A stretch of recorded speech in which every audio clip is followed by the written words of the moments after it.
Adam Boltic to join us. He is an international trade specialist at the U.S. Department of Commerce, and he will talk about how does the WTO government GPA agreement open up procurement markets for foreign suppliers, more about entities, thresholds, and basic concepts. Adam? Thank you, everyone. This presentation is in your binders. I'm going to leave most of this for you as reference. I just want to kind of go over quickly some of the concepts in here because I know what you're really, really interested in is hearing from me again, from the EU, from Canada, on sort of what you're going to be able to sell to these foreign governments. But I do want to cover really quickly and briefly sort of what does it mean when we say coverage, when we say entities, when we're talking about thresholds, and that's really what this is trying to get at today. So again, all of this is in your binder, and in fact, you do have the actual text of the GPA in your binders as well. It's tab 16, I believe, but I will say there is one thing missing. So yes, you have the whole text of the agreement there. It lays out all the procedures and principles that Anna mentioned. What you are missing is about 300 pages listing all the parties, all the entities, all the goods, and all the services. But in my presentation, if you stay with me, I will show you where you can find all that information. So again, we're going to be using a lot of different terms today and tomorrow dealing with procurement. We're going to say coverage, we're going to say covered procurement, but what this means, these are the purchases of goods and services by particular government entities that fall under the obligations of the agreement. Now, many of the countries you're going to hear from today and tomorrow have relatively open or pretty much open procurement systems. There's nothing that would stop Ukrainian suppliers selling to those countries now. But the importance of understanding this coverage and understanding what's in the agreement, like what Anna mentioned, was this provides a legal guarantee. This means that there is nothing that those governments can do to shut you out from those covered procurements, which means that you should make new friends with Deputy Minister Nefyadov, with the Ministry of Economic Development and Trade, because they're going to be the ones who will be fighting for you if you have any problems in the future. Let's see. So, as we've heard, there are 45 parties, including all the EU member states and the GPA, with an estimated annual coverage of $1.7 trillion in procurement. This includes procurement at the central government levels, by provinces or by states, by other entities such as state-owned enterprises, and they cover goods, cover services, and public works or construction. This next slide just sort of lists out what's in these schedules, what's in the so-called annexes where parties list out the coverage. They separate it out based on what level of government it is, and then of course they have listings of goods, listings of services, and then construction or public works. There's also a section for sort of general notes, which is based on conditions of coverage, which really reflects some of the differences maybe in domestic law, some of the special requirements that countries have. And I'll just kind of skip through these pretty quickly, so please, if you do have questions about specific annexes or what they mean, just hold on and we'll discuss that after this. So we also have a concept called thresholds. And I know this is going to appear in a lot of presentations over the next couple days. And because we've talked about how the GPA cannot apply to every procurement, what the countries and the parties have done is say, okay, everything above a minimum level is covered by the agreement. They have different minimum levels by country. Generally, they're about the same for central government, for sub-central government, and then for construction services. So very, very small contracts are probably not going to be covered. But anything that's economically significant or that may be of interest for your companies, those should be covered under these agreements. So again, I'm just kind of going through, I have a number of slides that talk about what's in each annex, maybe one or two little facts on things to look for. But what I really want to get to, and I'm sorry for skipping these. So again, dealing with different levels of government. This one, particularly Annex 4, deals with goods coverage. Most everybody covers that. So if you're a goods provider or manufacturer, that's great. Services coverage is also very extensive. We also have a specific annex for construction services. And the fantastic thing is if you're involved in architecture, in engineering, and construction, almost all of those are completely covered by all the parties. Very limited exceptions, the US included. Annex 7, this is sort of what I've mentioned, the general notes. And this is one of the areas that you're going to really kind of want to look at as you're determining what countries you want to go into and what procurement systems you want to participate in. There can be limitations, usually based on domestic legislation. For the United States, for instance, we have an exclusion for certain small business programs designed to sort of promote participation by US small businesses. So any procurements where that would apply, we actually would say, you know, this is not covered by the GPA. Other countries may have country-specific exclusions. For instance, the EU has a number of areas where they say, well, the US does not have access to this because, you know, the US does not provide reciprocal procurement.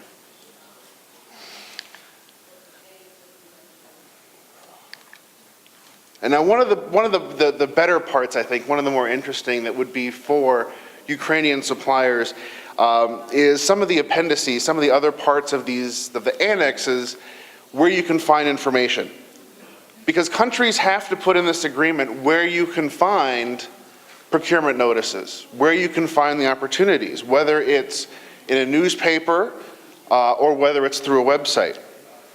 They have to talk about where they have provided a listing of all their procurement rules and procedures so that you can do the appropriate research and know how you need, what you need to do to participate from the beginning of the process. So for instance, for the United States, and we actually have put this in the GPA, it's called Fed Biz Ops, FBO. And we have all of our central government procurement opportunities in this single website.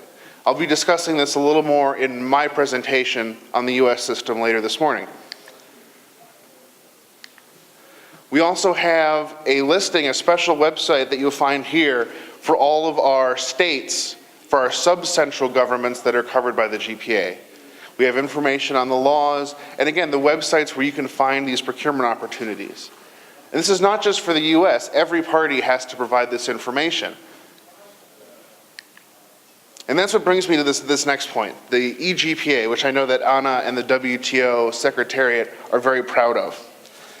This is a new effort to sort of bring the GPA into the digital age, to make it a lot easier to find all this information without having to go through 300 pages of schedules and party-specific annexes. So there's information in here about where you're going to find that procurement information. Where we're going with this is they want to try to put a lot more of the information on links to various government sites. They want to provide more information on government procurement statistics, on changes to national legislation, so you could be kept up to date on how procurement systems and processes are changing in various GPA countries. So I mentioned statistics briefly, and I know that that may not be so interesting, but I do want you to kind of think how this might be good for your business.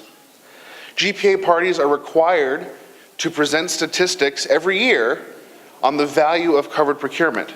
It's required for the central government. There are little softer requirements for sub-central and for the state-owned enterprises. But we're also doing some work right now in the GPA committee to say, how can we make these statistics more useful? We're looking at how we can include information on country of origin, We're going to be talking amongst ourselves on how can we make for better collection of statistics in a way that is useful for businesses looking to get involved in procurement.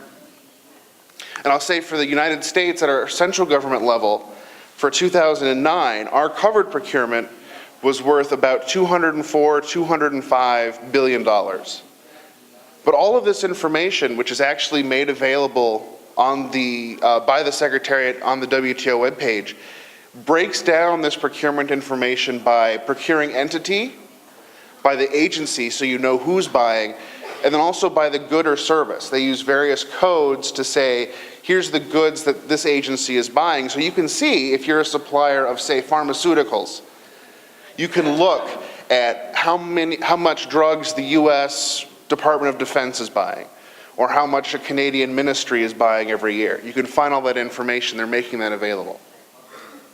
And this, I think, provides an opportunity for businesses to get a sense of where they may be more competitive, where it's worth it for them to compete, to look into participating in these bids. Now, all this information, as I said, is online. There's a lot more here in the presentation than what I said. But this is, think of this as we have the rules, and now here's the areas where these rules are going to apply. Here's the area where you, as an exporter, as a Ukrainian company, have enforceable rights to access these foreign government markets. And again, we'll be hearing from, I know, a lot of other GPA parties here throughout today and tomorrow on sort of how their specific coverage applies. But I just wanted to kind of give you an overview of what some of these terms mean, what we mean when we say coverage, what we mean when we say thresholds, so you're all ready for that. So thank you very much, and I think that we have some time that Anna and I could take a few questions. Again, more generally on the GPA, on what the obligations are and what it says, before we get into some of the really fun presentations. Thank you. Thank you very much. Are there any questions at this time? None at all. Is it because you didn't understand, or is it because you understand too well? Please. Hear me? Quick question about GPA and how it works, the WTO website. Can companies go and search by their product name, for example? So let's say they're an exporter of cement. And can they search by that good and it pulls up a list of countries that have covered that good? Or can they search by, let's say, Ministry of Health, and then it pulls up all the countries that have made a commitment on behalf of their Ministry of Health to cover all of that procurement? Just some guidance about how the search engine works. Thank you. So right now you can already search for certain keywords in the annexes, and the result you're going to get is basically an indication of where that term pops up in the annexes of which party, and you'll get little flags on that. But we're currently working on the next phase of the eGPA, so it's a database where we already provide all the coverage information to the general public. And the next step, which is probably going to go live in a few months' time, is to have an enhanced search function where these searches are actually being more refined so that this becomes an even more useful tool for the private sector. We're also at some point going to try and link the statistical information to the coverage information to actually so that you can, for example, click on an entity and then have the statistical information of what that entity has been procuring in the past, and get a better sense of how the statistics and the coverage schedules are linked. So that's going to be useful as well, I think.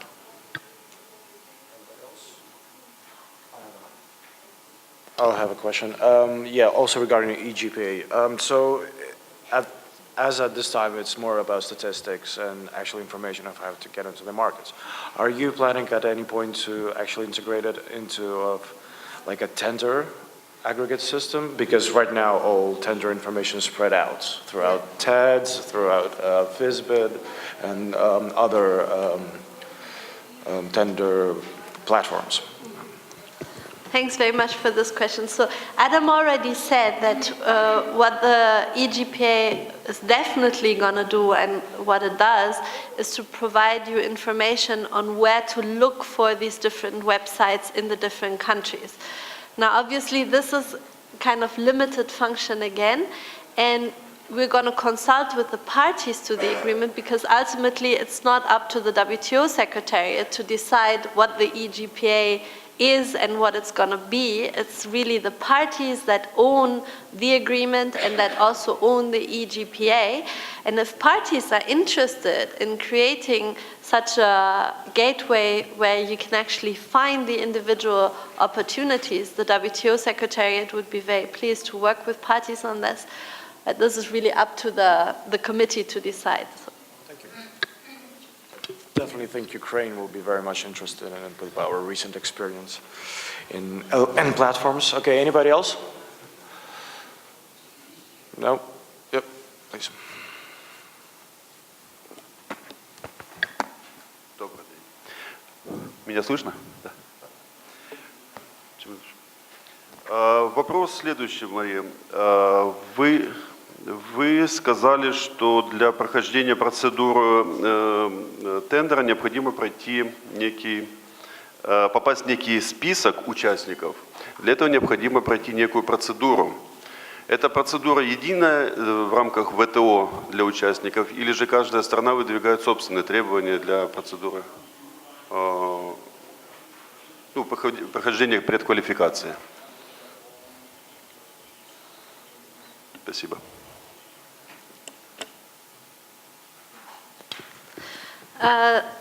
Thanks very much for this question. As we said, the GPA is only an agreement that creates minimum standards.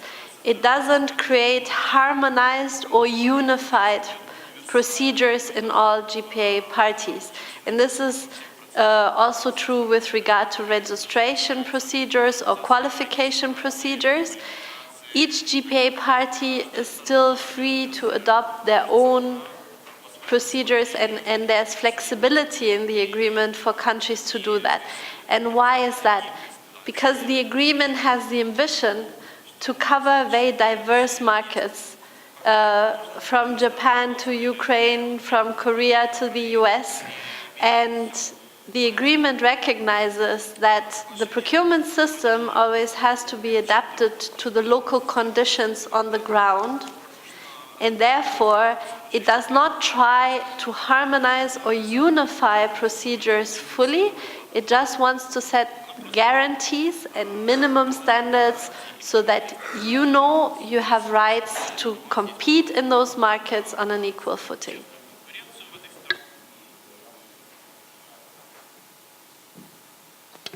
Thank you.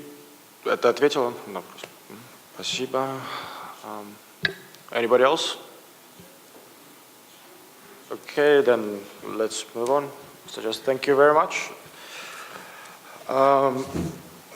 Right now we're moving on to our next session. I would like to welcome Sonia Gospodinova. She's International Policy Officer at the UNIG2 Access to Procurement Markets. Sorry. She will talk about member state coverage under the GPA, about using the TED online system to find procurement opportunities across EU member states, and determining GPA coverage that are covered under the GPA.